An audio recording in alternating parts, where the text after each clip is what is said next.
বন্যা পরবর্তী যে অবস্থা, সেই অবস্থা সম্পর্কে একটু খোঁজ খবর নেওয়া, যে সমন্বিতভাবে আমাদের কি চেষ্টা।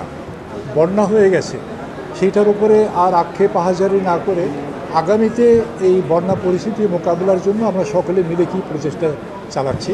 তো সেখানে যতগুলি ডিপার্টমেন্ট আছে, যতগুলি জেলা সমিতি আছে, সিটি কর্পোরেশন আছেন, তারপরে ওয়াসা এবং স্থানীয় সরকার, তারপরে এলজিইডি রাস্তাঘাট যারা তৈরি করেন, পল্লী উন্নয়ন সম্পর্কিত যে প্রতিষ্ঠান, কোঅপারেটিভ সোসাইটিস, সকলকে নিয়েই আমরা আলোচনা করলাম। তখন সকলকে নিয়েই হচ্ছে এই জনগণকে সেবা দেওয়ার জন্য এই প্রতিষ্ঠানগুলো কাজ করে যাচ্ছে।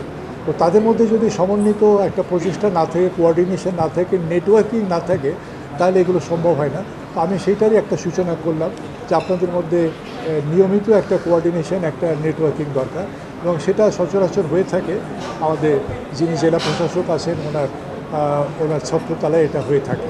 এনজিওর কিস্তি প্রথমবার বিকাশ পেমেন্ট করলেই 20 টাকা ইনস্ট্যান্ট ক্যাশব্যাক।